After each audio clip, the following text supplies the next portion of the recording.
Por que as pessoas dizem que Santo Antônio é um santo casamenteiro? Né? Por que é isso? Depois, o Papa ele é comunista? Este e outros assuntos na nossa sexta-feira de perguntas e respostas aqui no canal dos Santos Anjos. Muito bom dia, meu nome é Daniel Martins, seja muito bem-vindo.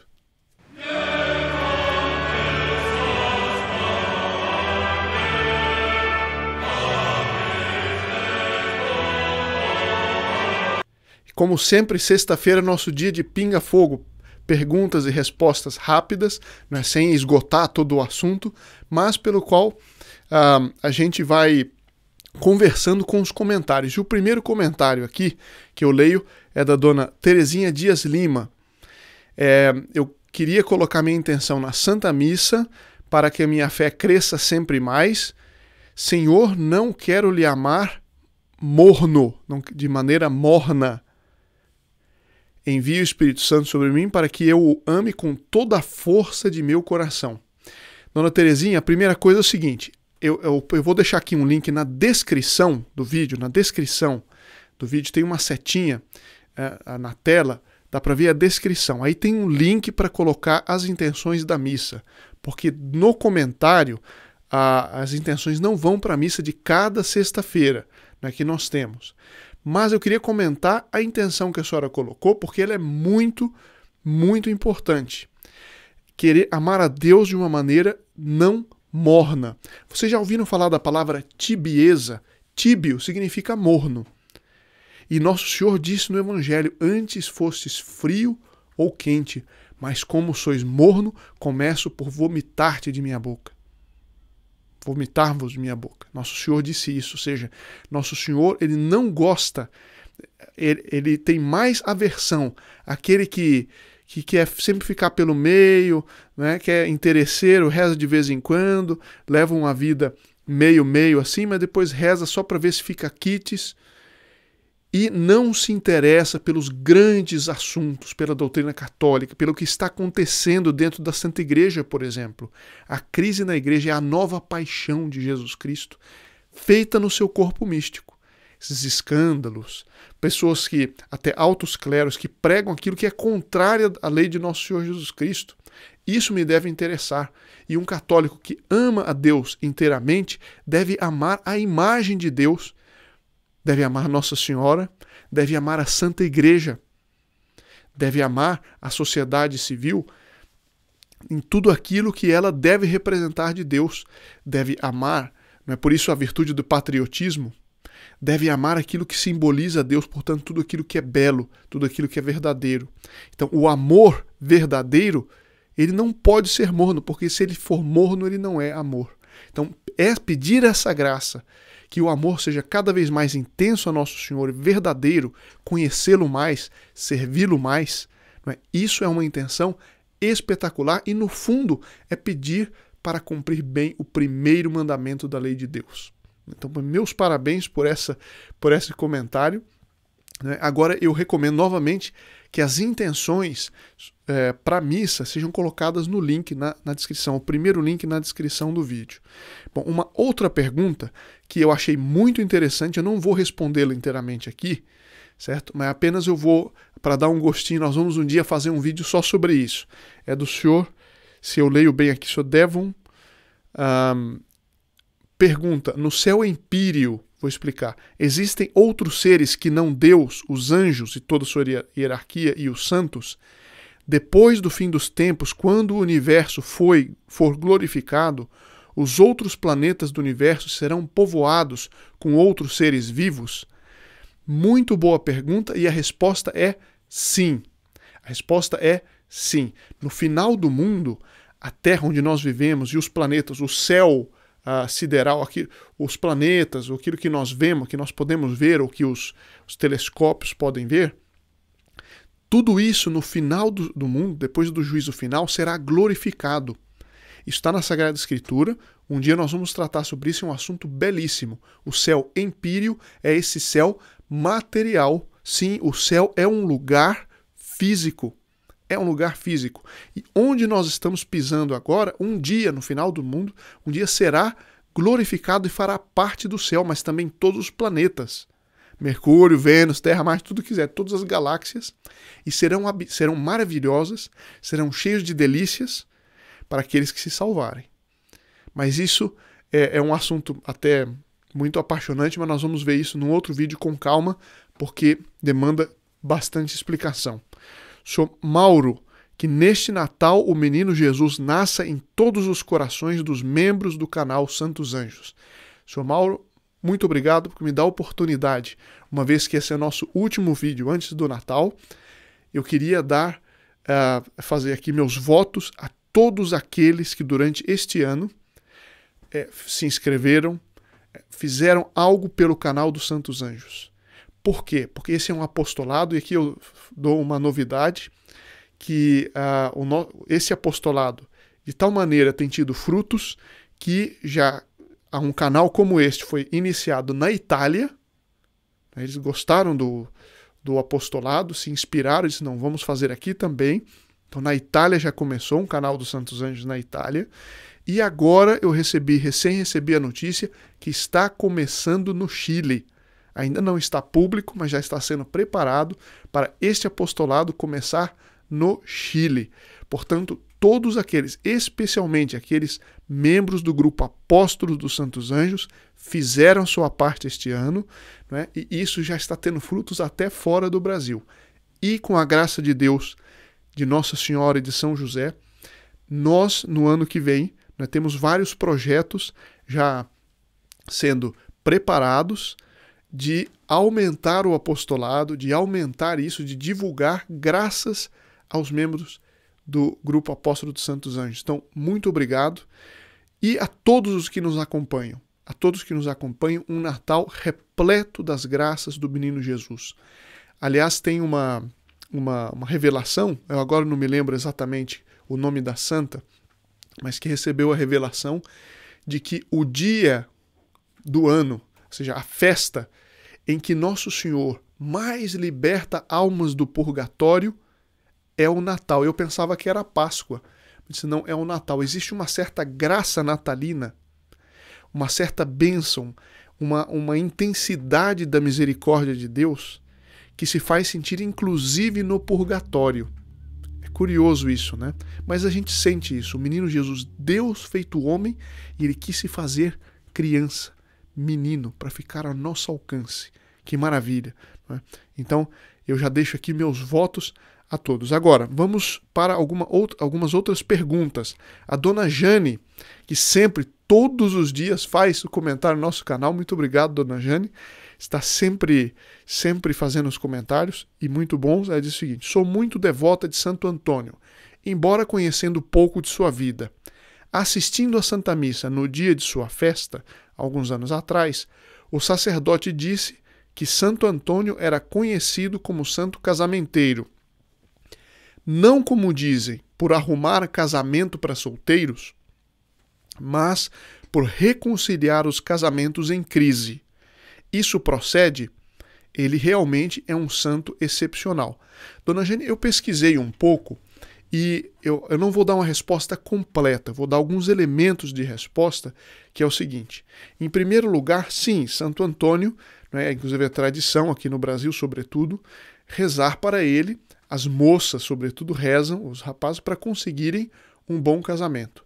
Agora, quando que Santo Antônio realmente vai ajudar?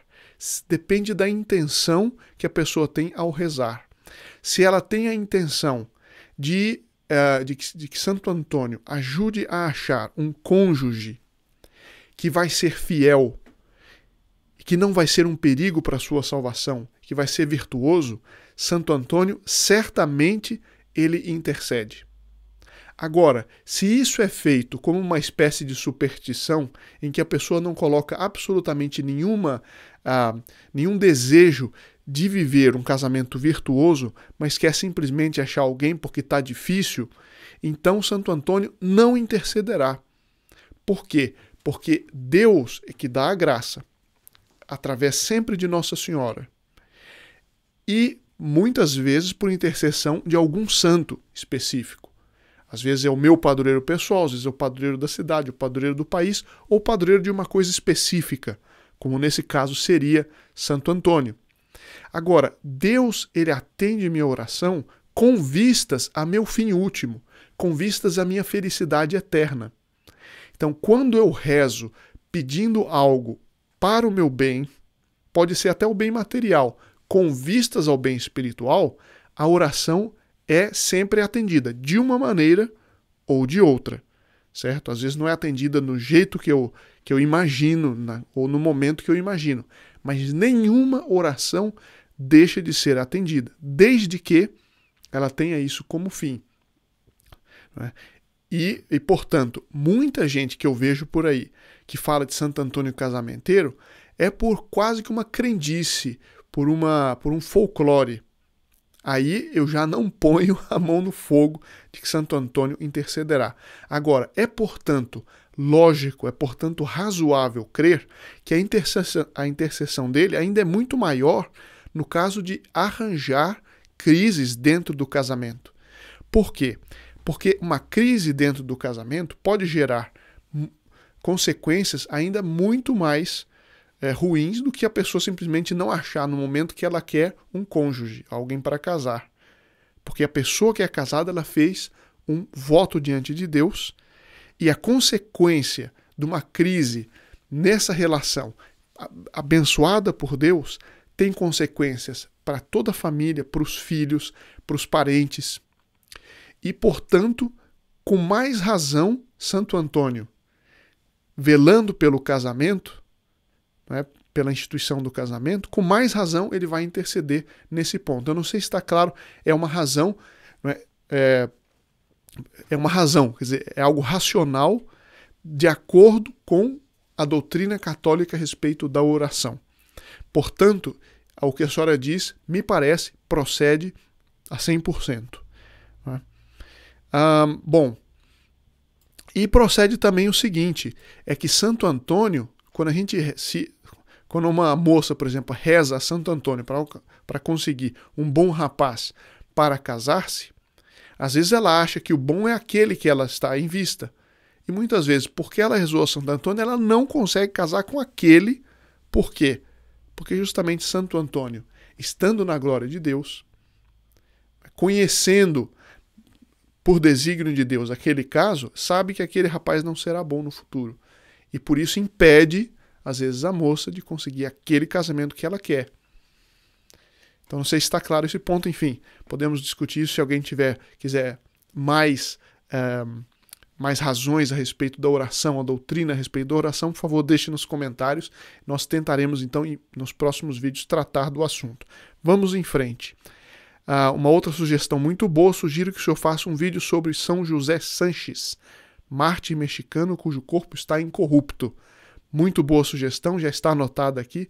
Se Deus quiser, um dia nós falaremos sobre isso. Dona Nascidos dos Prazeres diz: quanto mais assisto aos vídeos, mais fico forte na minha fé católica apostólica romana. Deus seja louvado. Exatamente, nossa, isso é o nosso principal objetivo na vida. É nós sermos totalmente católicos apostólicos romanos, porque isso significa sermos unidos a Deus Nosso Senhor através da Santíssima Virgem. O dom que nós mais desejamos é sermos inteiramente católicos, estarmos em estado de graça, Deus vivendo e agindo em nós. Né? Meus parabéns, e é um consolo para nós e para todos que participam do canal. E aqui fica o meu apelo àqueles que ainda não conhecem, que conheçam e participem do grupo Apóstolo dos Santos Anjos, sejam membros desse grupo, no segundo link na descrição do vídeo. Façam parte dessa corrente, desse apostolado, dessa liga de almas que vai crescendo dia a dia a mais, para fazer isso. Esse é o nosso objetivo, que as pessoas fiquem fortes na fé católica apostólica romana. Bom, sobretudo, por causa das duas próximas perguntas que eu vou dizer, a dona Maria Buzeto pergunta: boa noite, gostaria de saber por que o Papa Francisco defende o Lula sabendo que ele é comunista. Bom, é uma pergunta espinhosa da gente tratar, mas é uma pergunta que deve ser tratada, é uma questão que deve ser tratada. Eu vou tratar em poucas palavras e, se vocês tiverem interesse, no outro vídeo eu explico melhor. Porque a gente vai entender isso se a gente for lá para o final do século XIX, certo? Pelo menos, e estuda como que foi a infiltração das ideias socialistas dentro dos meios católicos.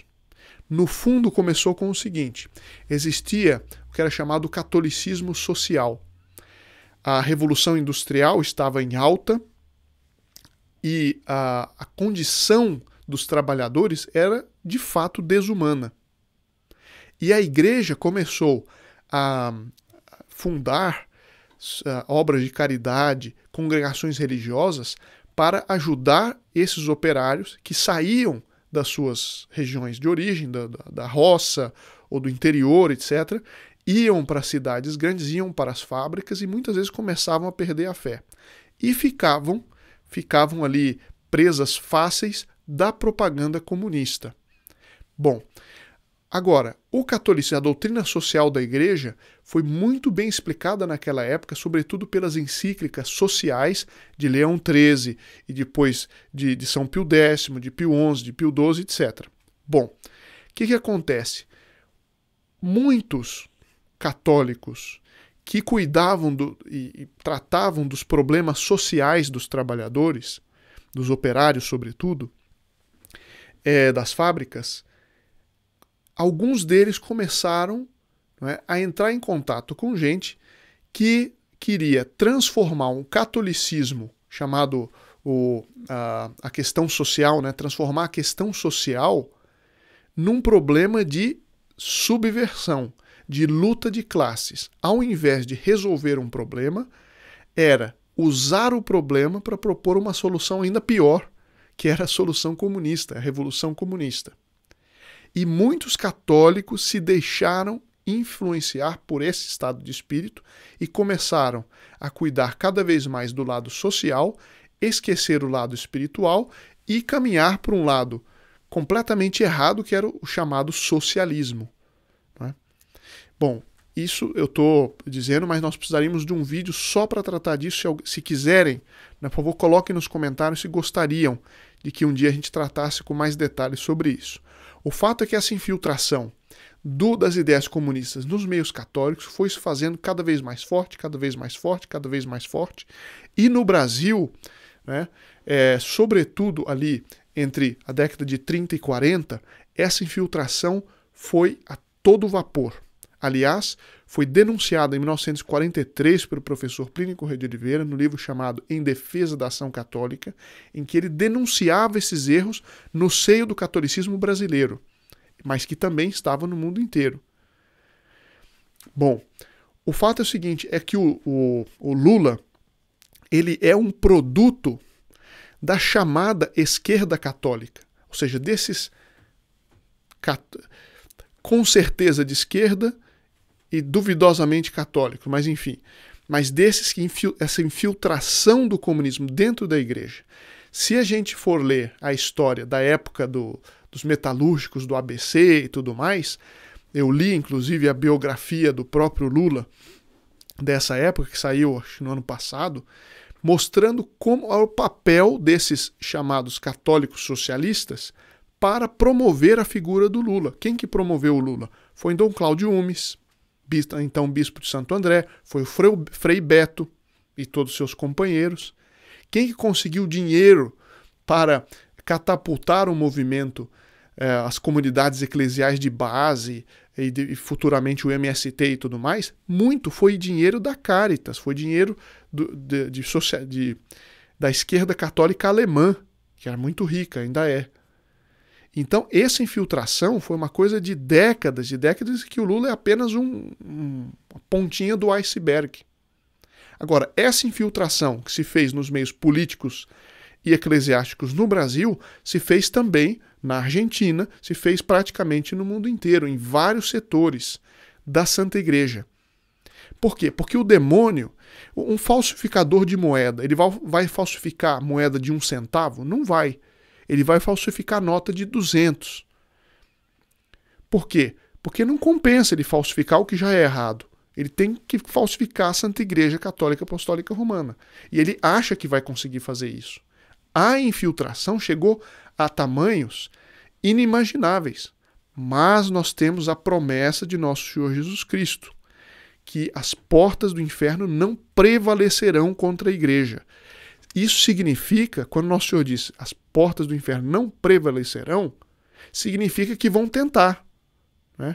De um ponto de vista, se eu for uma análise dessa frase de nosso Senhor, a lógica é, eles vão tentar arrombar as portas da igreja e destruir a igreja, mas não prevalecerão. Isso é o que está dito na frase. Mas, portanto, vão tentar. E a infiltração dessas ideias nos mais altos cargos da hierarquia é o que eu falei no começo. É a paixão da Santa Igreja que nós vivemos. Agora, isso vai acabar. Nosso Senhor vai vencer isso porque Ele prometeu e porque coisas desse gênero, não tão ruins como hoje, mas no passado já aconteceram. Houve papas muito ruins que deram mau exemplo. Mas sempre houve quem os denunciasse, quem os tentasse corrigir, e no final das contas sempre a verdade prevaleceu. O importante é não deixar a barca de Pedro, que é a Santa Igreja Católica Apostólica Romana. Nós devemos resistir respeitosamente até as autoridades eclesiásticas que queiram me fazer acreditar numa coisa que não é o que ensinou nosso Senhor Jesus Cristo. São Paulo disse, se um anjo descesse do céu e me ensinasse outro evangelho, que o anjo fosse anátema. Porque essa é a verdade ensinada por nosso Senhor Jesus Cristo, verdadeiro Deus, verdadeiro homem. Portanto, o que está a dizer aqui? Gostaria de saber por que o Papa Francisco defende o Lula. Porque o Papa Francisco vem exatamente, já como padre, como bispo, como cardeal de Buenos Aires, vem justamente dessa mesma corrente da teologia da libertação, no caso da Argentina ali do Papa Francisco, a teologia do povo, que é essa infiltração das ideias socialistas dentro dos meios católicos. E, portanto, nada de mais lógico, infelizmente, né? É coerente, nada de mais coerente que essas duas figuras acabem, a excelsa figura do sumo pontífice e essa figura aí, que é o Lula, acabem se entrando em algum acordo. Porque eles vêm justamente dessa mesma corrente de infiltração da socialista nos meios católicos. Ah, você está dizendo que o Papa é comunista? Não estou dizendo isso. Ele, infelizmente, alguns dias atrás, acabou declarando algo nesse sentido. Eu estou dizendo que não é de espantar vendo e analisando a história. O que eu tenho certeza é que isso não vai prevalecer. Porque é errado, porque o socialismo é contrário à doutrina católica. Veja, por exemplo, as encíclicas do Papa Pio XI. O termo católico e o termo socialista são termos completamente contraditórios. Veja a encíclica 40º Ano, por exemplo, do Papa Pio XI. Veja a encíclica Quanta Cura do Papa Pio IX e toda a doutrina e toda a tradição da Igreja.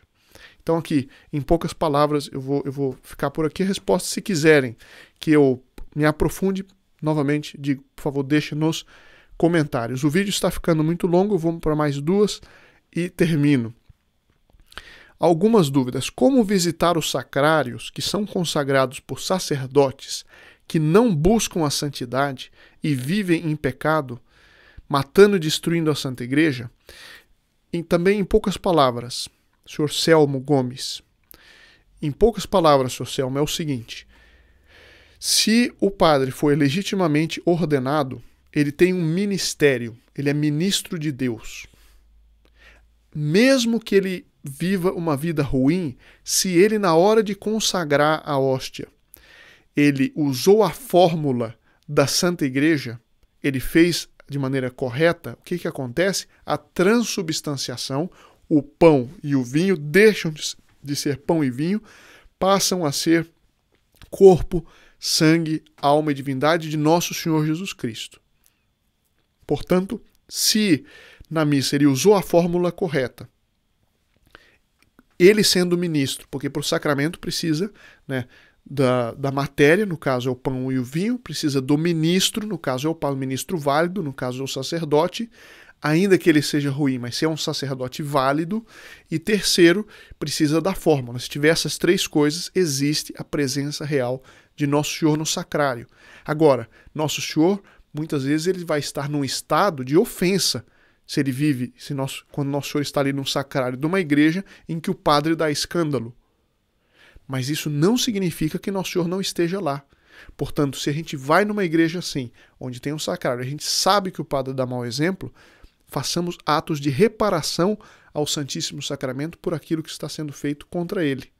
Não é? Então, assim, em poucas palavras, essa resposta que eu daria. Então, as duas últimas, Dona Evânia, você acha que Santo Antônio é de Deus, não é da Umbanda? Diz, existem essas seitas ou grupos de Umbanda e Candomblé, etc., que usam a figura de Santo Antônio, porque isso vem da época da escravidão, em que era proibida a macumba, era proibido o culto satânico, etc. Então, para louvar as ditas divindades de Umbanda, etc., que era Exu e mais não sei quanto, eles usavam figuras de santos para significar que, no fundo, eles estavam cultuando a Exu e a outras coisas. Né? Lembre-se que São Paulo diz, todos os deuses dos pagãos são demônios. Então, Exu, não sei quanto, é demônio. Certo? Não tem outra palavra, não venha com conversa fiada. Mas, enfim, eles usavam figuras de santos, até de Nossa Senhora da Glória e outros, faziam de uma determinada maneira que aqueles que praticavam a Umbanda sabiam, não, aquilo é a imagem que a gente para os outros diz que é Santo Antônio, que é Nossa Senhora, mas no fundo a gente quer cultuar Exu e tudo mais. Então, é por isso que vem, é daí que vem essa confusão, porque era uma forma velada deles, de alguns, praticarem, né, esses ritos, no fundo satânicos, no fundo Umbanda, macumba, tudo isso, candomblé, etc. Bom, e a última, a Dona Lourdes comenta um relato que aliás, eu não sei se vocês sabem, mas todos os dias o senhor Ivan Rafael de Oliveira, um dos voluntários do canal, ele publica na aba Comunidade do nosso canal. Quem é inscrito, às vezes, recebe ali na página inicial do YouTube. Mas se você entrar na página inicial do canal, quando tiver o símbolozinho do nosso canal, você entra no canal, se você quiser saber a história, a invocação de Nossa Senhora naquele dia. Então, Nossa Senhora de Lourdes, Nossa Senhora Aparecida, mas Nossa Senhora dos Navegantes. Cada dia tem uma invocação de Nossa Senhora, uma festa de Nossa Senhora numa determinada cidade. E ele faz um breve relato, né, aqui no canal dos Santos Anjos, na aba Comunidade. Mas para acessar a aba Comunidade, precisa entrar no canal e aí você vai ver ali os posts, né, que são textos breves, falando de todos os dias, né, uma invocação de Nossa Senhora. E é aqui que a Dona Lourdes comenta isso. Ó, nossa, que lindo, tantos relatos de tantos tempos passados sobre Nossa Senhora, e até hoje ela se manifesta, até mesmo no Brasil, etc. Então, são relatos muito interessantes de milagres e das festas e das romarias e tudo mais de Nossa Senhora. Vale muito a pena aqueles que ainda não assistiram assistirem. Então, novamente, meus votos de um Santo Natal e de um ano repleto das bênçãos, das graças do Menino Jesus, de Nossa Senhora e de São José, sobretudo nos momentos críticos que nós provavelmente devemos passar no nosso querido Brasil, e peço que rezem por nós e nos vemos logo mais depois do Natal, se Deus quiser.